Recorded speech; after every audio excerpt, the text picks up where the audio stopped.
If you're planning a trip to Japan, there are several major changes that could affect how you travel around the country. From a major breakthrough for Android users to new fines in Tokyo, changes at popular attractions, new international flight routes, and warnings about this summer's heat. In this video, I go over all the latest Japan travel updates. And we're starting with what might be the biggest piece of Japan travel news for Android users in years.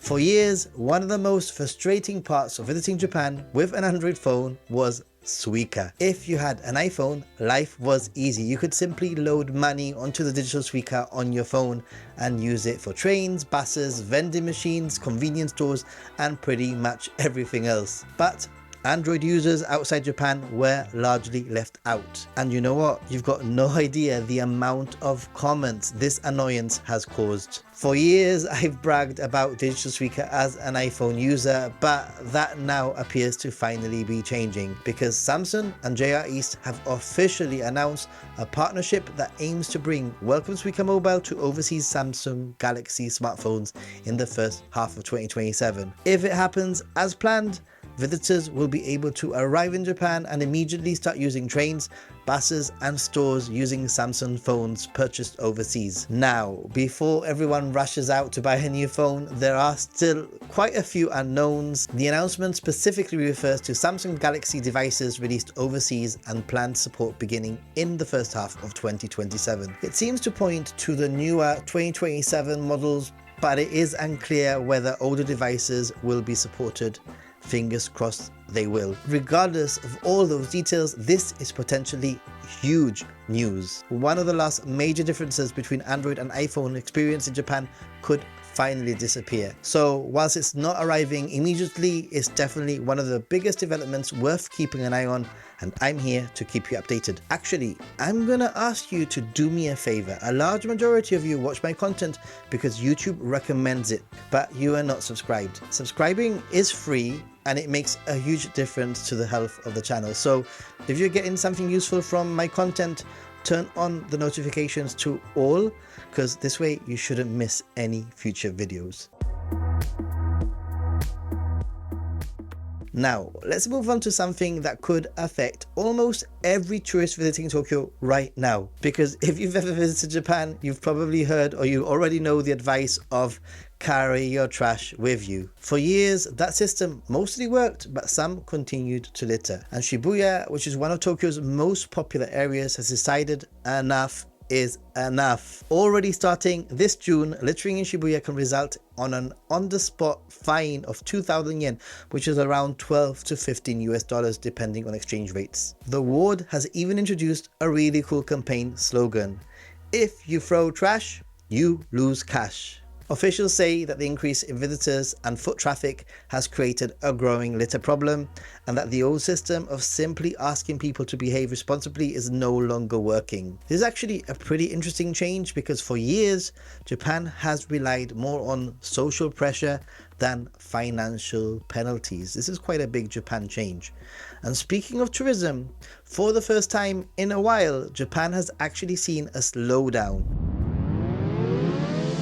This may sound a little bit surprising because social media often makes it feel like Japan is permanently overcrowded, but according to the latest figures, international arrivals in April fell 5.5% compared with the same month last year, dropping to around 3.7 million visitors. Now, before anyone starts claiming that Japan's tourism boom is over, that's definitely not what's happened here. There are several factors that appear to be behind the decline. Visitor numbers from China dropped sharply, some Middle Eastern markets were affected by regional flight disruptions, and tourism officials also noted that Easter timing this year, the differences may have actually shifted travel patterns for some European visitors. What's kind of interesting is that some countries still recorded some all-time April highs. South Korea, Taiwan, Vietnam. So it isn't that tourism is collapsing, it's more a reminder that visitor growth doesn't always move in a straight line. Japan is still attracting huge numbers of tourists.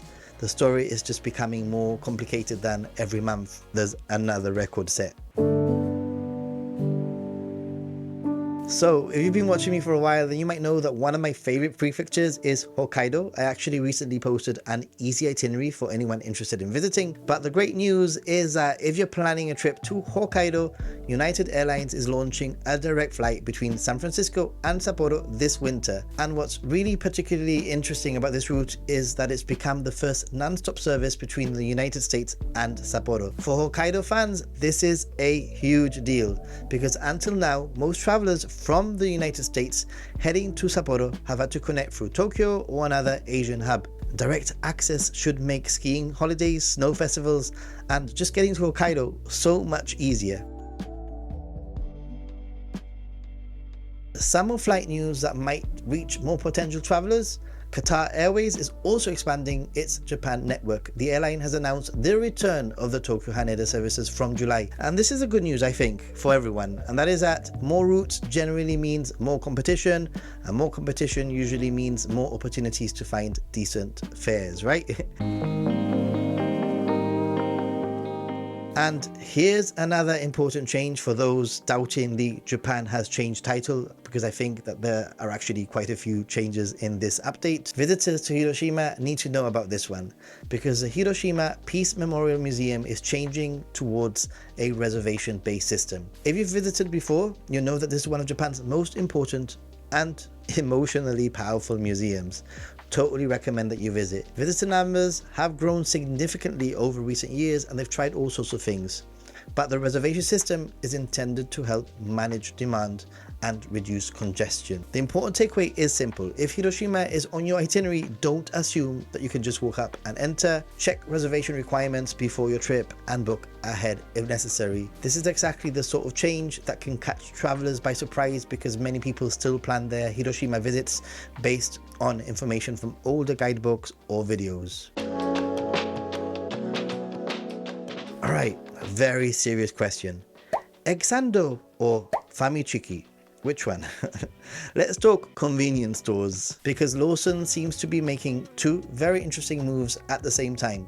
The first involves language support. Lawson is testing new multilingual systems designed to make shopping easier for international visitors. As Japan continues welcoming record numbers of tourists, convenience stores are increasingly becoming one of the first places visitors interact with daily. Anything that makes communication easier is likely to be welcomed by both tourists and staff, and I think it's also a way of getting an edge over all the other convenience stores. But that's not the only Lawson story. The company is now also launching a new mini supermarket format called Mini Mart. The idea is essentially to bridge the gap between the convenience store and a small supermarket. It sounds pretty cool.